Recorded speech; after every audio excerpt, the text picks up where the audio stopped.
Quando você entra como estágio, você tem um sonho. Eu falo que a gente é uma árvore, assim, uma árvore louca, cheia de galhos, e a empresa, ela vai te podando, e você vai se encaixando naquela caixinha que a empresa espera de você. E você vai aceitando também, né? Passa os anos, você vai aceitando aquilo e você vai se moldando aquela árvore que a empresa espera de você. E aí acabou a reunião, todo mundo saiu, minha chefe falou, você fica. Eu falei, meu Deus, acabei de chegar, né? O que eu fiz de errado? E aí ele falou, eu fiquei prestando atenção no que você estava falando e você falou que você teve um insight em casa no final de semana. O que está acontecendo? Isso não é saudável, você precisa desconectar quando você sai do trabalho, o que está acontecendo.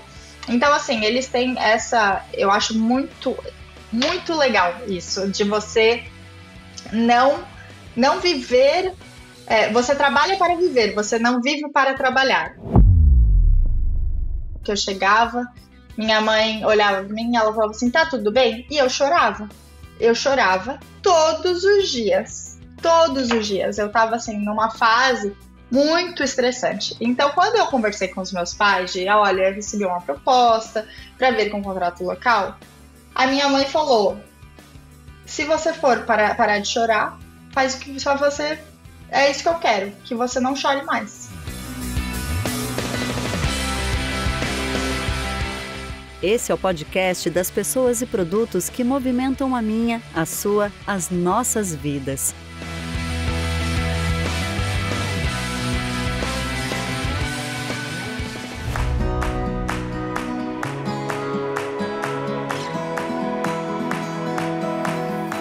Hoje nós recebemos a Carolina Garcia, uma profissional de destaque, um exemplo de dinamismo, simpatia e resiliência. A Carolina é Senior Sourcing Manager e possui uma carreira inspiradora que começou no setor de caminhões pesados na Scania e evoluiu para o setor farmacêutico na Yettinger. Com grande experiência em estratégias de sourcing e gestão de projetos, Carolina tem se destacado por sua capacidade de transitar com sucesso entre indústrias tão distintas. Seu conhecimento aprofundado e habilidades na área de sourcing trazem lições valiosas de eficiência e inovação. A Carol vive na Suécia há 5 anos, onde absorveu ricas experiências culturais que influenciaram positivamente sua abordagem profissional. Carol, seja bem-vinda, é uma honra receber você no Pessoas e Produtos.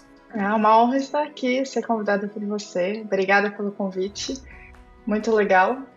Eu vi um pouco dos outros podcasts e achei super bacana e dinâmico e achei interessante fazer parte disso.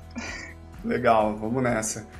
Carol, começando por um tema que não está na pauta, mas acho bem legal a gente compartilhar. A gente está gravando esse episódio em um domingo, né? Que é aí na Suécia, é um domingo que é o domingo de um feriado mais famoso, aí que foi na sexta-feira, né? Você pode falar pro pessoal que não conhece, entender como que é essa dinâmica do feriado aí na Suécia, explicar. Essa sexta-feira que passou, a gente teve o Midsummer, que é o solstício de verão, né? Que é considerado o começo do verão e o dia mais longo do ano. Então, aqui na Suécia, a gente tem uma claridade muito grande durante primavera e verão e uma escuridão muito longa durante o outono e o inverno. Então, a gente fala que agora é o pico, porque começou o dia mais longo na sexta-feira e a partir de agora começa a diminuir a incidência de luz solar até o Natal, que é o solstício de inverno, e aí a gente tem o dia mais escuro do ano, né? Então, é um dia muito feliz, mas ao mesmo tempo a gente já começa a pensar, nossa, agora começa a escuridão de novo. Você pensa, o melhor já passou, daqui pra frente só vai... O melhor já passou. Mas é um feriado que é considerado, eu falo que é mais importante para o sueco do que o Natal, assim. Eles comemoram muito o Midsummer. É um dia de muita comemoração e bastante tradições suecas. É curioso, né? A gente vê os vídeos, o pessoal comentando. A gente vê os vídeos assim, tá de dia, o pessoal curtindo, tomando vinho e tal, mas você vai ver o horário é meia-noite, 1h e tá totalmente claro, né? Muito curioso. O sol não vai embora. No Midsummer, principalmente, é sol praticamente o dia inteiro, assim. Eles chamam que é o Midnight Sun, né? O sol da meia-noite, porque o sol não vai embora mesmo. Ele desce, mas aí ele volta a subir por volta da 1h30, 2h da manhã. Então... Muito legal, deve ser uma experiência fantástica.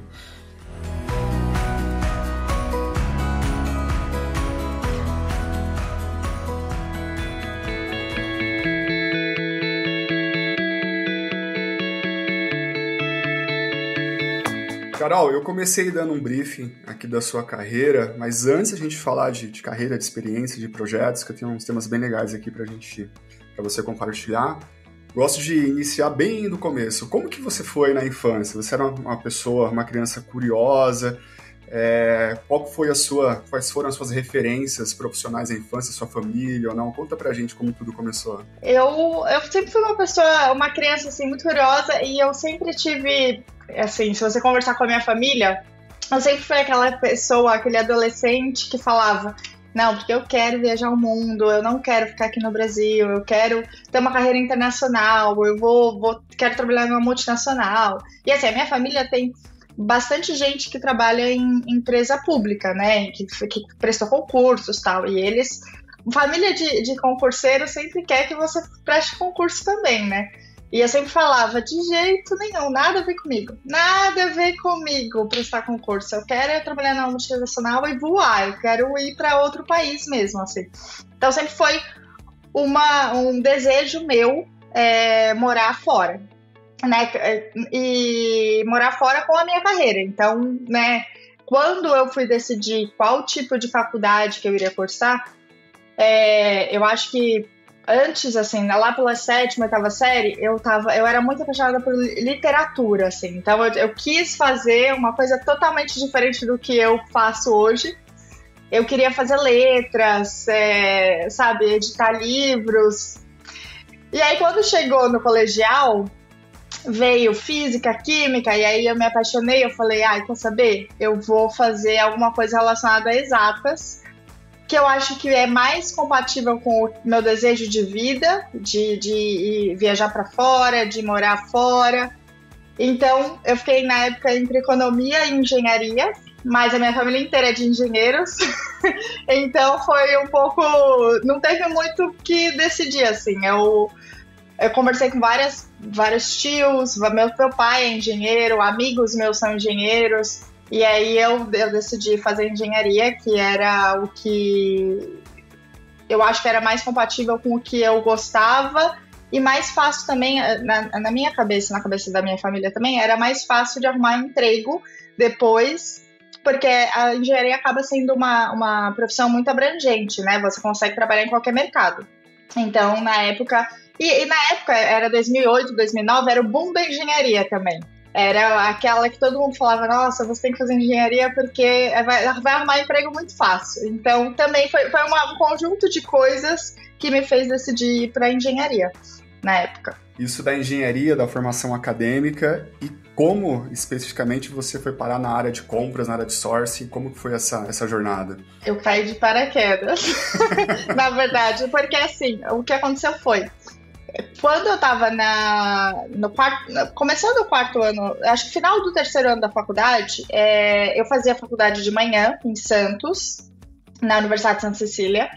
E aí a faculdade, ela tem assim, você faz 5 semestres de manhã e 5 semestres à noite. E aí eu tinha ido pra noite e eu falei, cara, eu tô o dia inteiro aqui sem fazer nada, eu preciso arrumar um estágio, né? Eu me inscrevi para todos os estágios possíveis, tinha um site na época de estágio, me inscrevi em todos.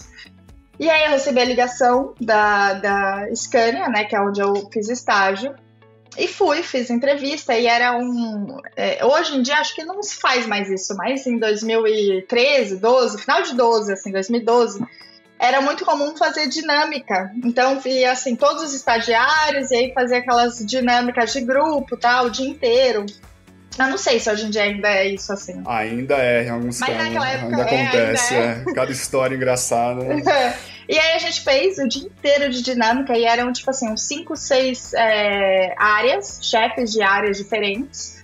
E a gente não sabia para que área que a gente ia ser chamado para essa entrevista. Porque você se inscrevia, tipo, no estágio, e a empresa via pelo seu perfil que que área que você ia fazer a entrevista. E na época eu fiz a entrevista para 3 áreas, que era compras, vendas e lá, porque na Scania tinha vendas diretas, né, vendas do business unit, que eles chamavam, que é a vendas do workshop, né, do dealer, e vendas de sales and marketing, que eles falavam que era a venda intermediária da fábrica. Então eu fiz essas 3 áreas e eu acabei passando em vendas da BU Brasil, nada a ver com compras. Uhum.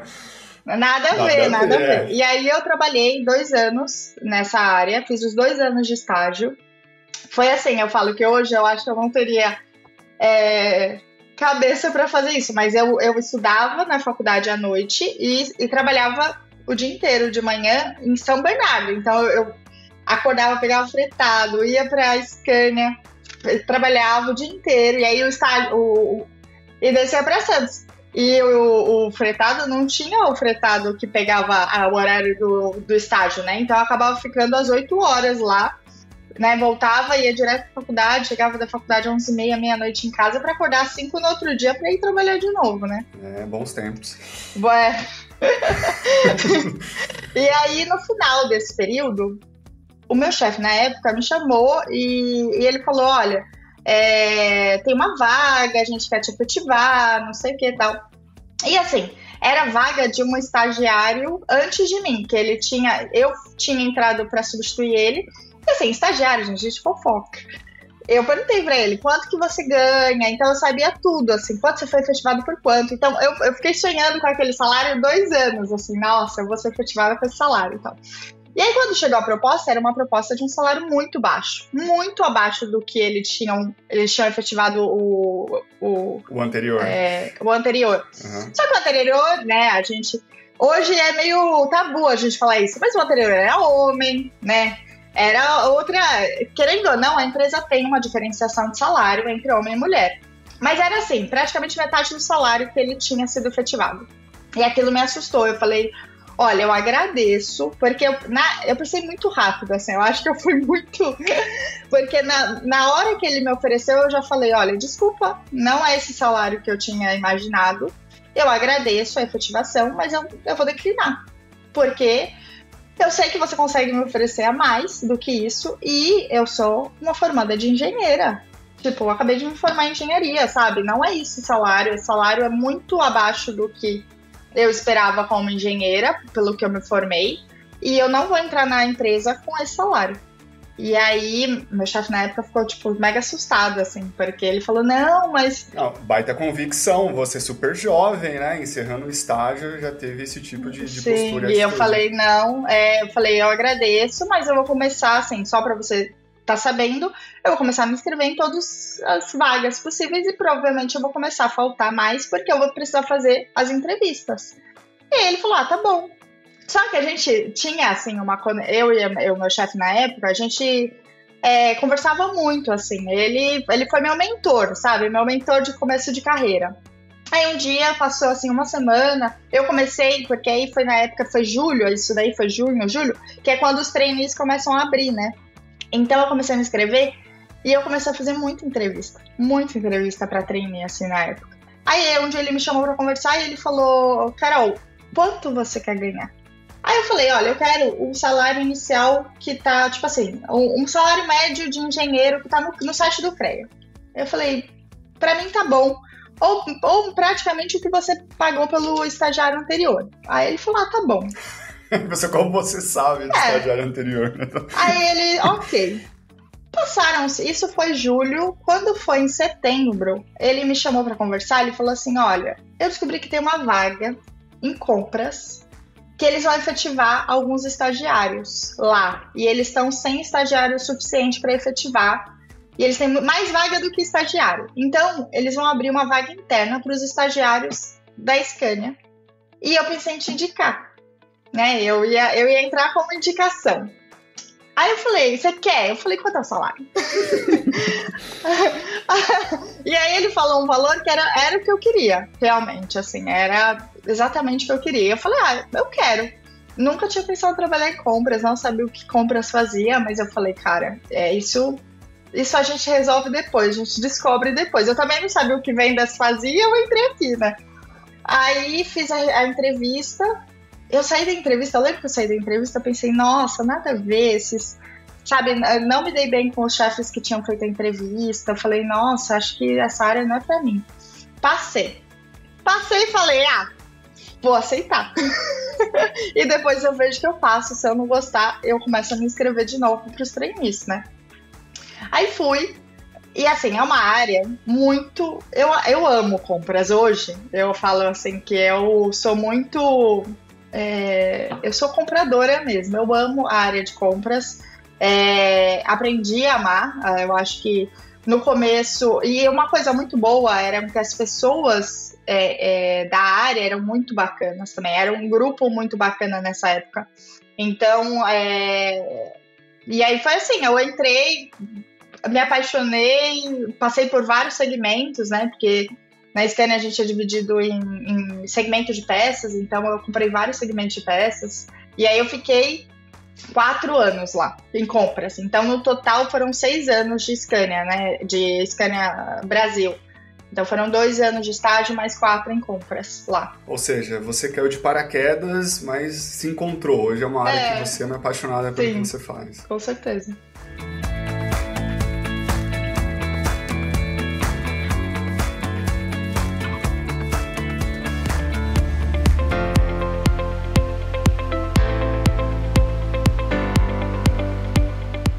Carol, assim, depois desse período de Brasil, você foi expatriada para a Suécia, bem jovem, né? Inclusive ainda também. Foi. Acho que você teve que ter bastante resiliência, uma experiência internacional, morar fora e trabalhar fora. Como que foi esse início também de ser expatriada super jovem? Olha, eu acho que o período de expatriado não foi difícil. Eu acho que o começo do local foi muito mais difícil do que o expatriado. Porque no expatriado... Você tem uma vida mais tranquila, assim, né? No expatriado você recebe uma ajuda de custo do trabalho, então o apartamento está lá. Eu acho que eu vim expatriado para cobrir uma pessoa que estava de sick leave.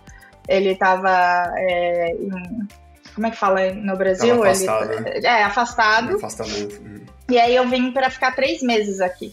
Para cobrir ele, e era assim, plug and play, exatamente as peças que eu comprava no Brasil, eu vim comprar aqui esses 3 meses, assim, não foi diferenciação. Provavelmente até fornecedores similares também, então vai fazer muito sentido você...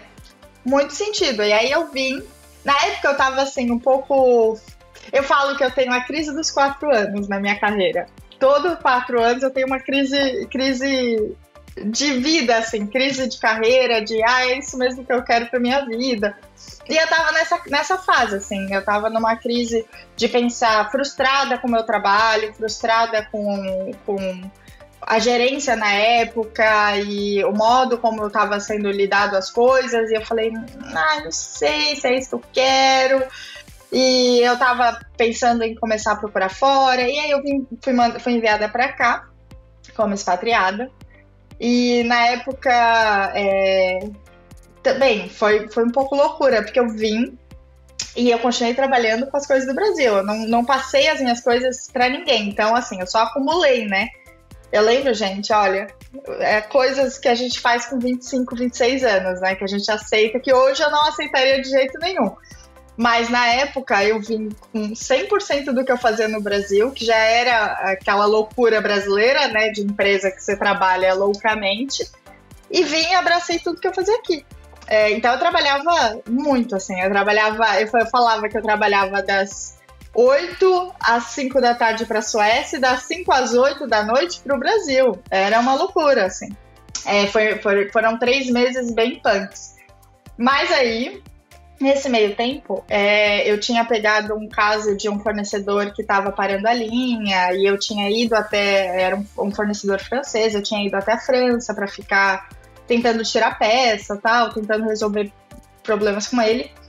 E aí eu resolvi esse problema, e o meu chefe na época daqui, né, da Suécia, ele me chamou para conversar e ele falou, olha, gostei muito do seu trabalho. Isso eu tava aqui há 1 mês e meio, mais ou menos. 1 mês e meio. E quando eu vim, eu tava numa fase que eu tava em crise de carreira, assim, de pensando em sair, mas eu falo que, assim, voltando um pouco o tópico, eu falo que a empresa, quando você entra como estágio, você tem um sonho. Eu falo que a gente é uma árvore, assim, uma árvore louca, cheia de galhos, e a empresa, ela vai te podando, e você vai se encaixando naquela caixinha que a empresa espera de você. E você vai aceitando também, né? Passa os anos, você vai aceitando aquilo e você vai se moldando aquela árvore que a empresa espera de você. Então, nessa época, eu tava com um pensamento. Eu não pensava em mudar para a Suécia. Não veio na minha cabeça, assim. Há uns 2 anos antes, teve uma onda de pessoas que vieram para a Suécia, que trabalhavam comigo, que eu fiquei com muita vontade de ir, mas conversando com os meus chefes, gerentes na época, todos conseguiram tirar da minha cabeça, e eu acho que foi excelente, porque eu era muito nova, eu tinha 23, 24 anos nessa época, eu tinha 3 anos de Scania. O que foi muito bom, porque eu acho que eu teria sofrido muito mais a vinda do que quando eu vim realmente no contrato local. Mas quando eu vim de PEP, eu não pensava, não me passou pela cabeça de novo, assim. Eu pensei, eu vou pegar uma experiência internacional de 3 meses, coloco no meu currículo e tento achar outro emprego, sabe? Eu tava nessa fase, assim, de carreira, eu tava bem frustrada com a minha carreira na época. E aí eu vim, esse chefe me chamou e ele falou, eu gostei muito do seu trabalho, você é super bacana, eu queria te oferecer um contrato local, você já pensou nisso? Aquilo foi um choque pra mim, eu falei assim, nunca pensei, mas eu vou pensar e eu não vou te dar uma resposta agora. Aí ele, tá bom, se você quiser, é só você me falar. Eu falei, tá bom. E aí eu cheguei em casa aquele dia, assim, liguei pros meus pais por FaceTime. E aí eu contei pra eles o que tinha acontecido. Só que eu tava numa fase que era assim. Hoje, isso é diagnosticado que é burnout, né? Mas na época, em 2000, quando que foi? 2018, isso não existia, ninguém falava. Era muito trabalho, assim. Mas eu tava numa fase que eu chegava em casa, eu morava com os meus pais no Brasil. Então eu chegava em casa do fretado, assim, eu lembro que eu chegava, minha mãe olhava pra mim e ela falava assim, tá tudo bem? E eu chorava. Eu chorava todos os dias. Todos os dias. Eu tava, assim, numa fase muito estressante. Então, quando eu conversei com os meus pais de, olha, eu recebi uma proposta pra vir com um contrato local, a minha mãe falou, se você for parar de chorar, faz o que só você... É isso que eu quero, que você não chore mais. E aí eu falei, tá bom. Não me inscrevi ainda. Passou uma semana, eu fiquei matutando aquilo, pensando. Conversei com a minha irmã mora na Austrália, com o meu cunhado. Conversei com eles também, de tipo, como que é morar fora. Assim, eles moram numa situação também diferente, né? Ela é dentista, meu cunhado arrumou outra profissão na Austrália, então eles foram para outra adaptação, mas eu perguntei, o que vocês acham? A opinião de todas, assim. Peguei a opinião de todo mundo, sentei e matutei com a opinião pra tentar ver o que eu pensava. Porque eu acho que era, querendo ou não, eu que ia viver aquilo, né? E aí eu pensei mais um mês, assim. Eu lembro que era final do meu expatriado. Eu ia voltar dia 20 de dezembro pro Brasil. Ia dar os 3 meses pra você voltar ao Brasil. 20 de dezembro. E aí eu lembro que foi dia 10 de dezembro, mais ou menos, eu chamei esse cara, esse meu chefe na época, ele era meu gerente, ele não era meu chefe, ele era meu gerente, eu falei assim, olha, eu decidi me aplicar. Aí ele falou, tá bom, escolhe uma vaga e me fala. Aí eu entrei lá no site, vi uma vaga que era... Eu trabalhava como commodity, né, que é quando você compra peças que estão na produção atual, né, que vão...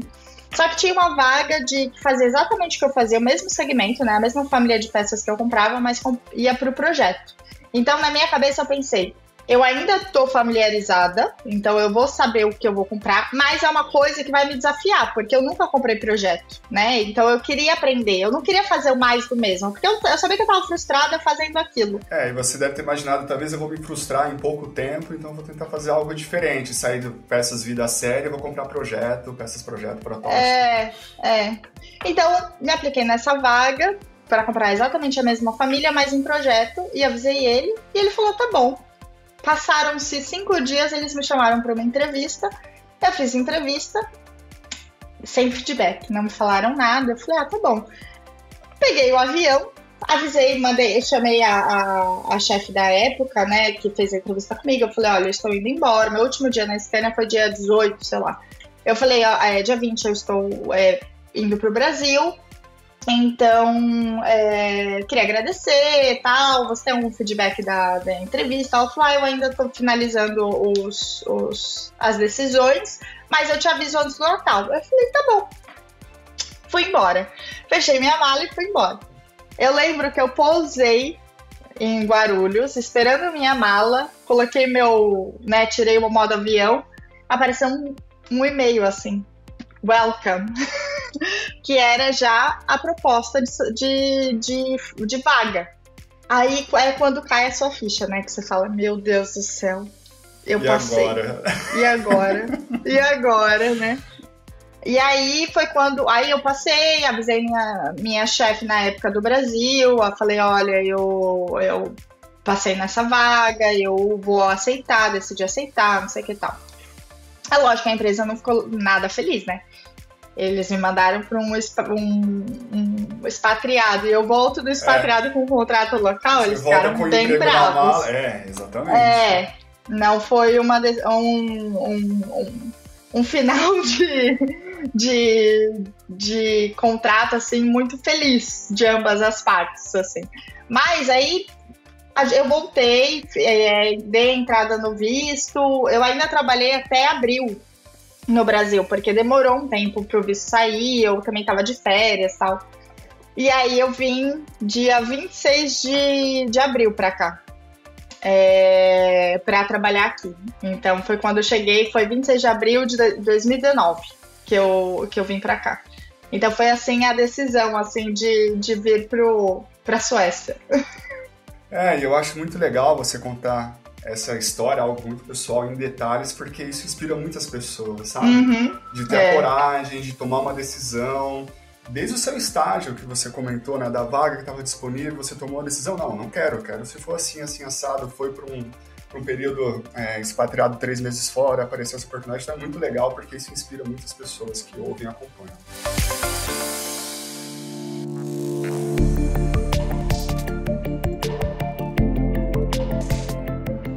Carol, agora sim, eu quero explorar um tema com você depois dessa questão da transição setorial, né, da indústria automotiva para a indústria farmacêutica. Mas antes disso, aí você pode citar as 2 experiências também. Mas principalmente quero entender em termos culturais, como você já está há alguns anos na Suécia e trabalhou no Brasil também, quais são as principais diferenças e nuances que você vê trabalhando no Brasil e na Suécia em termos de cultura do trabalho, do emprego, gestão, que você pode compartilhar? Olha, eu acho que eu vim para trabalhar na mesma empresa, né? Então eu tive as 2 experiências no Brasil e na Suécia, a mesma empresa, a mesma área, e eu falo que são empresas completamente diferentes, assim, não tem nem... a cultura é totalmente diferente. Primeiro que a Suécia, ela tem uma cultura de balanço de vida. Você tem que ter uma qualidade de vida e um balanço entre trabalho e vida pessoal. Então, assim, uma coisa que foi pra mim um choque quando eu cheguei aqui, me perguntaram qual era o meu hobby. E aí eu fiquei pensando, eu tenho hobby? Eu não tenho hobby. O hobby no Brasil, nosso hobby é trabalhar e pegar trânsito. Não tem hobby, não tem tempo. E a gente não tem tempo pra ter um hobby assim, né? Então eu falei, nossa, não tem um hobby. Eles têm, né? Eles sempre têm algo eles sempre têm algo na vida pessoal deles que eles focam, né, também. Então esse equilíbrio é muito grande. Uma coisa que eu acho muito interessante é que eles não são a favor de você ficar fazendo hora extra. Então, por exemplo, se você tiver algo pontual em que você precise trabalhar após o horário, é aceitável. Agora, se você começa a trabalhar muitos dias seguidos, muitas semanas seguidas, seu chefe vai te chamar e vai falar, olha, o que está acontecendo? Não é normal você trabalhar tantas horas seguidas a mais. É algum problema de workload? Vamos sentar, vamos conversar, vamos distribuir o workload novamente, porque não é saudável você trabalhar tanto. Uma experiência que eu tive logo no começo foi uma crise que a gente estava vivendo com um fornecedor e já estava assim, tentando resolver um caso. E eu cheguei numa segunda-feira, toda segunda a gente tinha uma reunião de crise, né, da crise que estava acontecendo. E eu cheguei e falei, olha, eu tive um insight no final de semana, vamos fazer vamos falar com o fornecedor assim assado, vamos fazer isso. E aí acabou a reunião, todo mundo saiu, minha chefe falou, você fica. Eu falei, meu Deus, acabei de chegar, né? O que eu fiz de errado? E aí ele falou, eu fiquei prestando atenção no que você estava falando e você falou que você teve um insight em casa no final de semana. O que está acontecendo? Isso não é saudável, você precisa desconectar quando você sai do trabalho, o que está acontecendo. Então, assim, eles têm eu acho muito, muito legal isso, de você não viver. Você trabalha para viver, você não vive para trabalhar aqui, né? Então, eles têm essa cultura de que você tem que trabalhar as 8 horas por dia. De sexta-feira, normalmente, depois das 3 da tarde, se você ligar para qualquer pessoa, ninguém vai te atender, porque eles têm esse costume. As empresas, elas, até oficialmente, a empresa que eu trabalho hoje, oficial, 3:30 da tarde, é o final do dia, a gente trabalha menos na sexta-feira, oficialmente, no sistema, até falando. Então, eles querem que você, assim, o trabalho é só uma consequência, não é sua vida inteira, entendeu? É uma cultura muito bacana, assim, nessa eu acho que é uma diferença bem gritante em relação ao Brasil. O trabalho, ele é o meio, não o fim. Acho que eles encaram dessa forma, né? Sim, com certeza. E você falou que teve um insight no final de semana, levou para sua líder aí, ela te chamou para conversar. Imagina se você fala, às vezes, acho que todo mundo no Brasil tem esse costume, às vezes a gente está muito preocupado com o trabalho, a gente acaba sonhando com o trabalho. Eu já tive solução para coisas no trabalho, uma negociação, um conflito, sonhei, tem uma alternativa. Imagina você levar para o seu líder, eu sonhei com uma coisa do trabalho, dá pra gente, nossa, aí vai falar, é burnout, já tá passando mal, vão procurar um médico. Eles não, é totalmente diferente, assim, do Brasil. Eu acho que esse é um dos pontos principais, assim, mas eu acho que tem vários pontos que são muito gritantes em relação a até tratamento. Se você tem uma crise no trabalho, por exemplo, um fornecedor, sei lá, um exemplo, um fornecedor parou a linha por falta de matéria-prima, sei lá, algo do gênero. Eu acho que na Suécia, se acontece algo do gênero, eles beleza, vamos resolver o problema, vão montar aqui uma equipe, vocês vão ficar focados nisso, vai para o fornecedor e aí já tem um plano de ação e resolve. E eu acho que no Brasil é muito... eu falo que a culpa é jurídica aqui na Suécia e no Brasil a culpa é pessoal, assim, né? É privada, porque acaba que você, como comprador, é questionado de como você não sabia disso, como você não tinha um plano B, você vai ter responsável, você passa mais tempo fazendo lessons learned, né? Lição...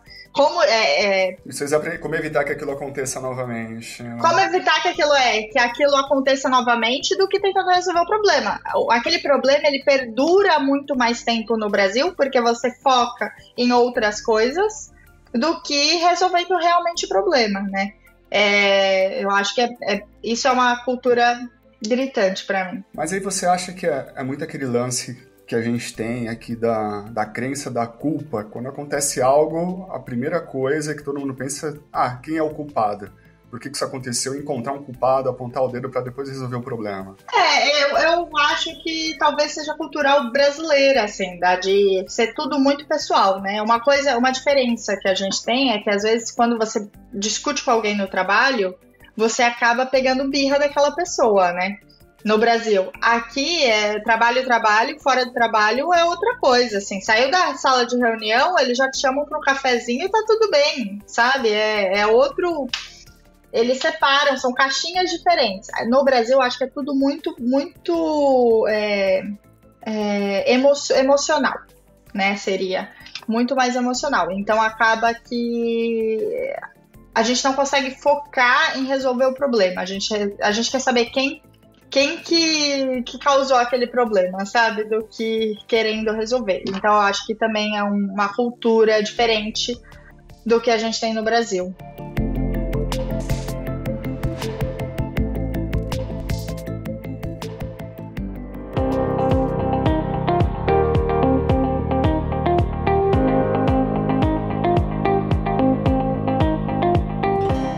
Carol, falando da transição setorial, né? A gente costuma ver as carreiras, não no Brasil, no mundo todo, na indústria automotiva. Geralmente as pessoas entram e ficam 30 anos na mesma empresa, mudando de áreas, mas acabam se aposentando. Isso é muito normal, assim, a gente vê esse tipo de exemplo. Você fez algo que muitos profissionais da indústria buscam fazer e tentam fazer isso, que é mudar de setor. Você saiu da indústria automotiva e hoje trabalha na indústria farmacêutica em um outro país. Queria que você comentasse como foi essa transição e as principais diferenças que você vê de um setor para o outro, se você tiver também dicas inspiradoras para as pessoas que queiram pensar ou estão pensando algo do tipo, seria bastante legal. Essa fase, ano passado, eu comecei a ter a minha crise dos 4 anos novamente de carreira, né, que eu falo. Então, eu comecei a ficar frustrada com o meu trabalho e pensando, nossa, é isso? Porque assim, o que aconteceu? Quando eu cheguei aqui na Suécia, eu era Sourcing Manager, que seria o pleno 1, acho que seria pleno 1. E aí eu virei pleno 2, sênior 1, então eu era sênior 2 agora, quando o meu último área na Scania, assim. E só que não tem mais pra onde ir. Tipo assim, em questão na carreira Y, né, que eu tava, em questão de especialidade, eu tava no meu último grau.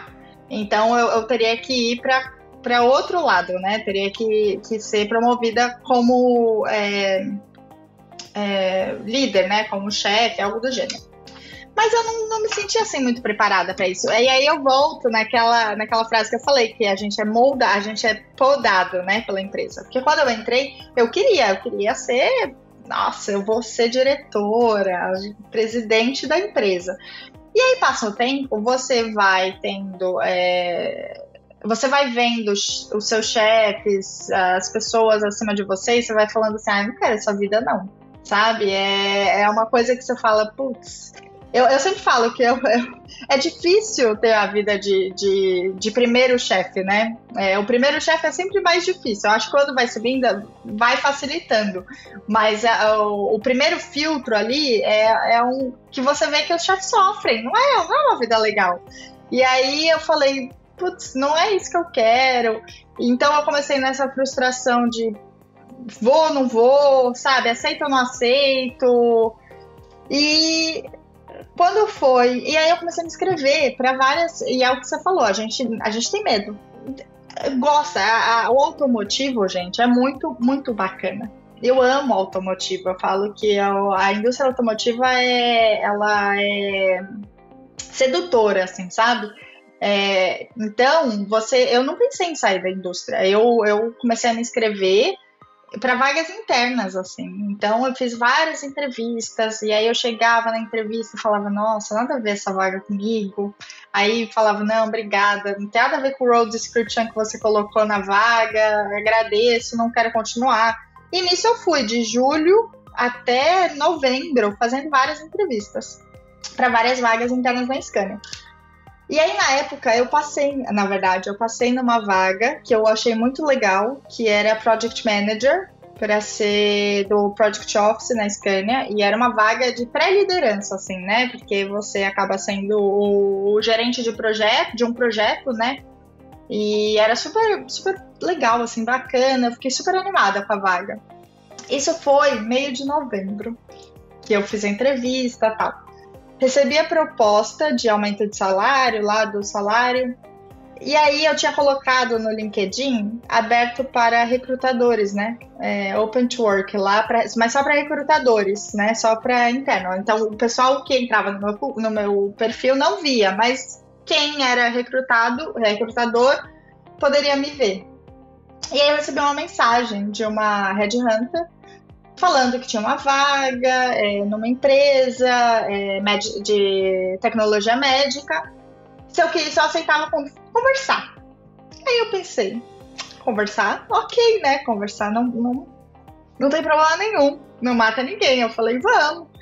E aí a gente começou a conversar e eu gostei, assim, do que ela, né, da conversa, da área. Comecei a pesquisar sobre a empresa. Vi que a empresa era uma empresa, também é uma multinacional, mas é lógico que se a gente for comparar tamanho, né, o mercado médico é muito pequeno em relação ao volume automotivo, né, em questão de volume. Mas eles estão, assim, é uma empresa que estava em praticamente todos os países, número 1 em venda de ventilador mecânico. E eu falei, pô, bacana, é uma empresa que parece ser forte no mercado. Aí eu lembro que eu ia para o Brasil na terça-feira, e aí ela falou assim, vamos... ia passar o Natal no Brasil, ela falou, eu queria fazer uma entrevista que você viesse no nosso escritório e tal, porque até então era por telefone, eu não tinha visto a cara dela, nada assim. E aí ela falou, eu queria que você viesse aqui no escritório para fazer a vaga, o telefone... a entrevista com o chefe da área. Eu falei, tá bom.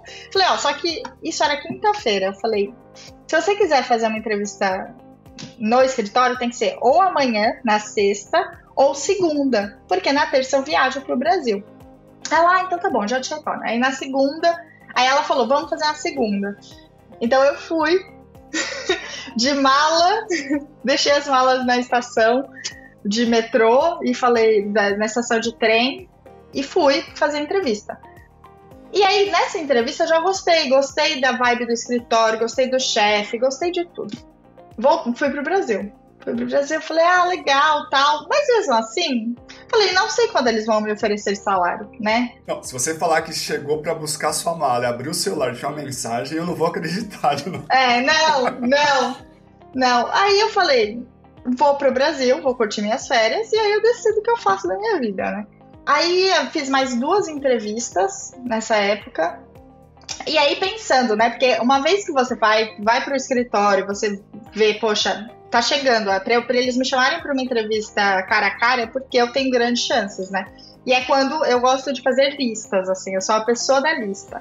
Então eu fiz uma lista de prós e contras de sair da empresa, sabe? Do automotivo, da Scania. Então... fiz várias listas, fiquei lá.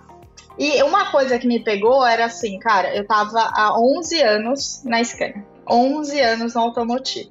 A única empresa que eu tinha trabalhado até hoje. E eu tava com 32 anos, então eu pensei assim, gente, eu tenho que trabalhar mais 33 anos, pelo menos. É tipo o dobro da minha idade hoje. Se eu deixar do jeito que tá, eu tenho certeza que eu vou me aposentar na Scania. Porque, é o que eu falei, é sedutor. É muito bom trabalhar numa empresa organizada, grande, que você tem contato com o mundo inteiro. É uma delícia trabalhar assim. Então, eu pensei, se eu receber essa proposta e o salário for X, eu vou. Por quê também? O que passou na minha cabeça? Eu estava no auge da minha carreira na Scania. Então, eu estava com uma carreira muito bem estruturada dentro da empresa. Eu conhecia praticamente a empresa inteira. Então, depois de 5 anos, eu conhecia todo mundo. Todo mundo me conhecia na empresa.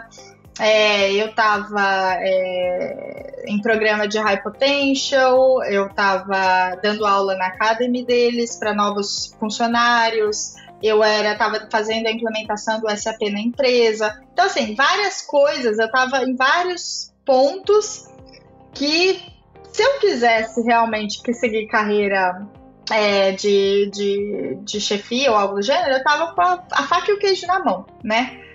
Mas eu estava frustrada. Eu estava tipo, é isso mesmo? Acabou? É isso? Pro resto da minha vida eu vou fazer isso? Eu vou trabalhar aqui? E então... eu falei, se for, é a oportunidade que eu vou ter de sair. E se eu quiser voltar, é uma empresa que, cara, eu tenho certeza que eu vou voltar. Eu posso voltar, eu tenho a liberdade de voltar. E aí eu decidi, eu recebi a proposta com o salário que eu tinha colocado na minha cabeça. E eu falei, eu vou aceitar. E aceitei e fui, né? Falei, bom, eu vou testar. Se eu não gostar, eu volto. Eu sabia que eu tava saindo com as portas abertas ainda da empresa, né? E aí foi quando eu aceitei. Conversei com a minha chefe na época que eu tinha aceitado a vaga, né, no Project Office. Conversei com ela e tal, e ela foi super bacana. Falou, vai, se você quiser voltar, você volta, não se preocupe. Eu falei, então tá bom. E conversei com o meu chefe também na época de compras. Eu já tinha conversado com ele quando eu decidi sair de compras. Então, foi assim que eu tomei a decisão. Eu falei, eu vou, porque também é outro mercado, eu queria saber como que era. É um mercado totalmente diferente do automotivo, então eu acho que eu ia me desafiar muito mais do que se eu simplesmente mudasse de área dentro da Scania. E o quanto é diferente? Fornecedores, commodities, desafios, tudo. Dinamismo, olha, como é diferente? Eu falo que eu tô parecendo aquela criança que vai pra escola em fase de adaptação. É totalmente diferente, assim. Primeiro que eu acho que em comparação ao automotivo, o volume é muito baixo. É muito, assim, são dois pontos extremos.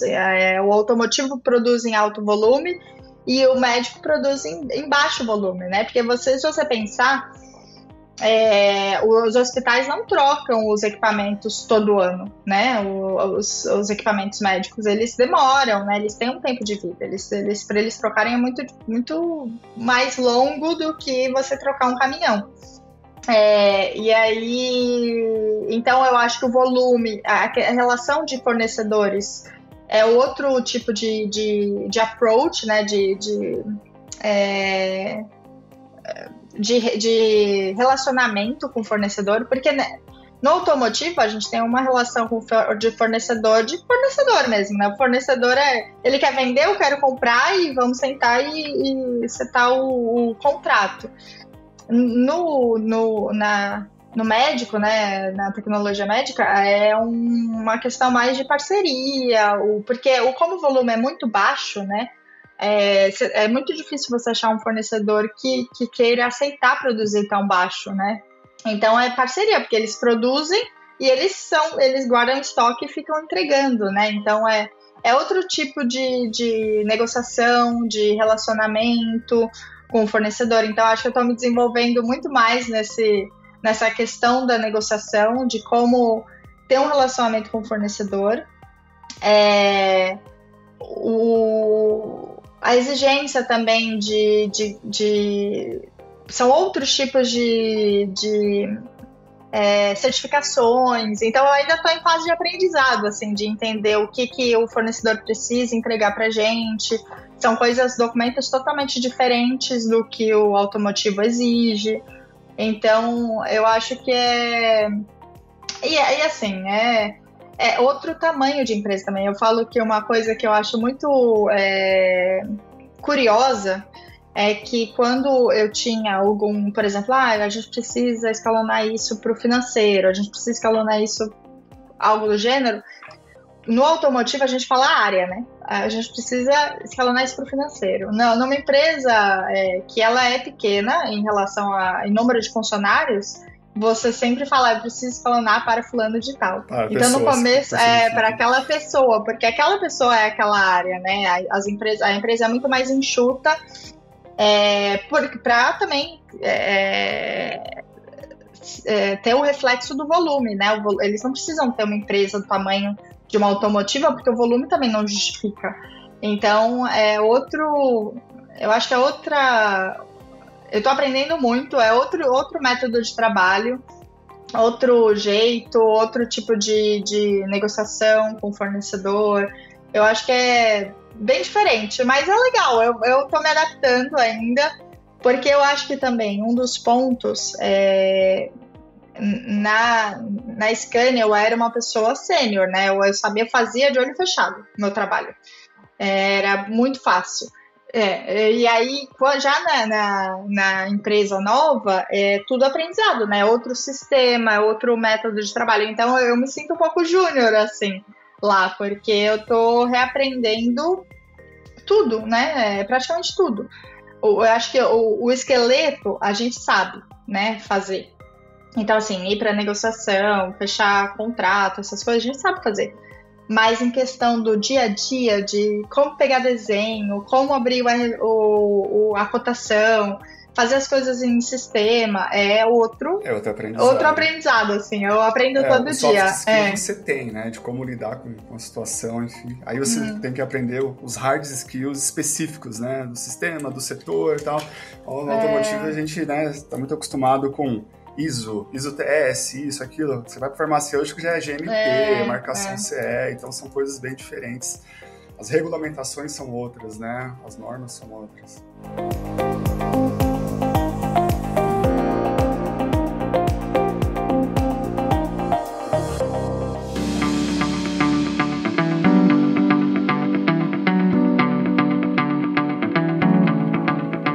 Carol, a gente vai caminhando para o final, tem algumas perguntas aqui, não diria pessoais, mas um pouco mais da sua característica. Onde você acredita, eu sempre chamo de zona de impacto isso, dentro do seu campo de atuação, qual que é a sua zona de impacto, sabe? Aquela área, aquela atividade que você sente que você causa uma maior diferença e consegue trazer mais valor, seja para as pessoas, para organizações que você está envolvidas, mais nesse sentido. Eu acho que hoje seria relacionamento com... Eu acho que eu tenho um bom... O meu skill mais forte hoje é relacionamento tanto com os fornecedores quanto interno, com os clientes internos, né? Eu acho que eu tenho muito...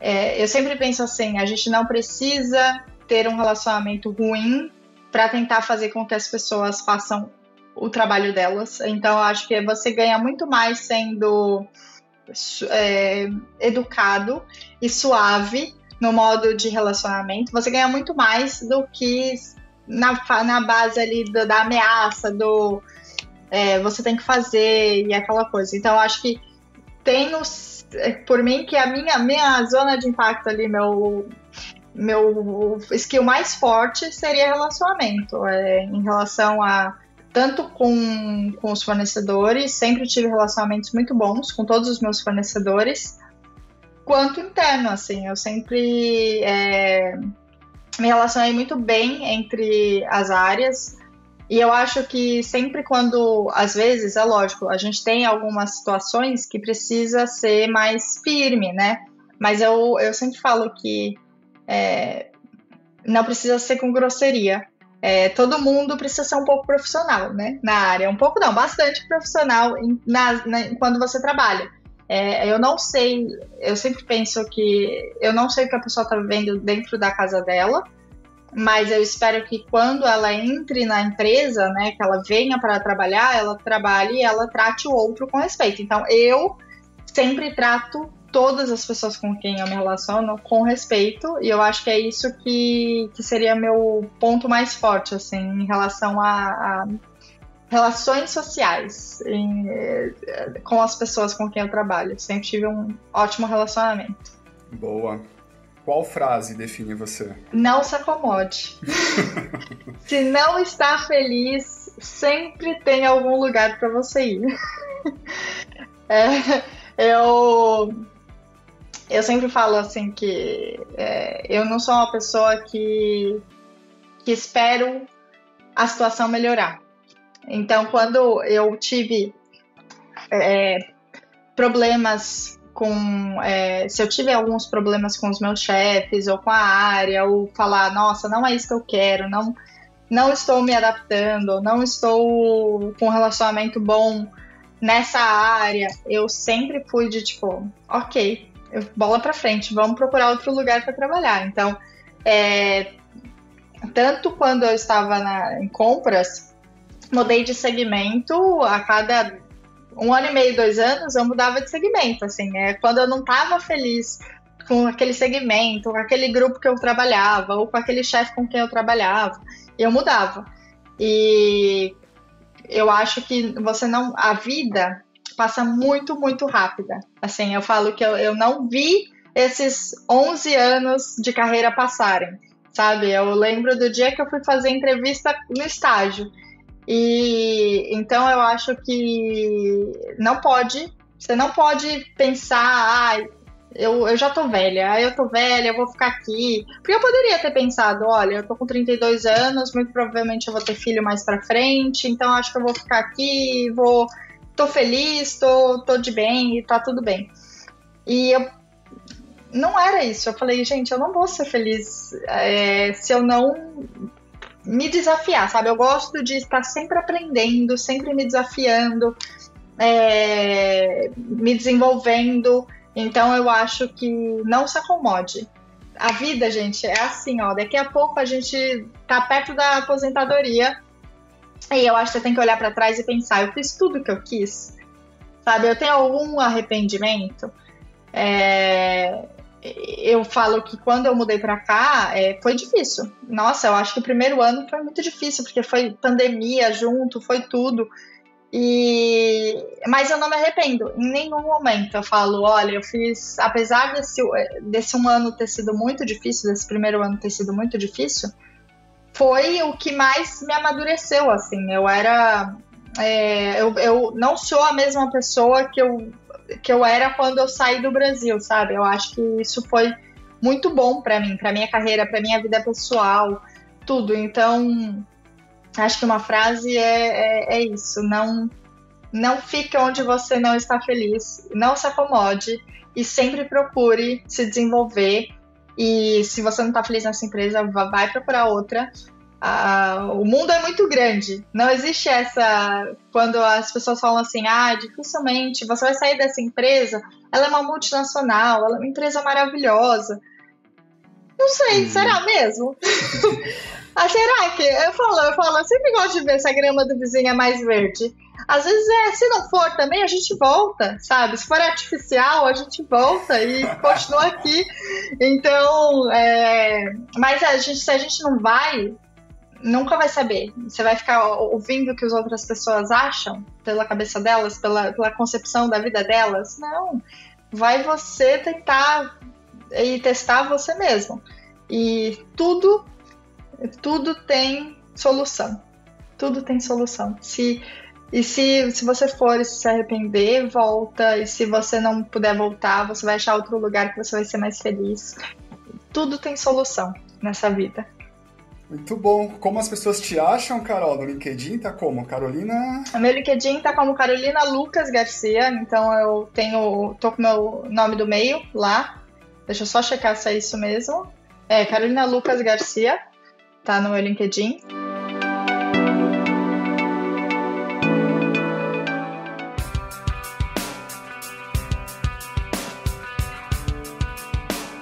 O propósito desse podcast é dar voz para as pessoas e produtos que movimentam a minha, a sua, as nossas vidas. Essa foi a Carolina Garcia.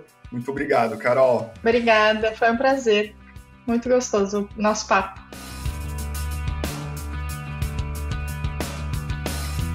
Episódio editado por Retenção Multimídia.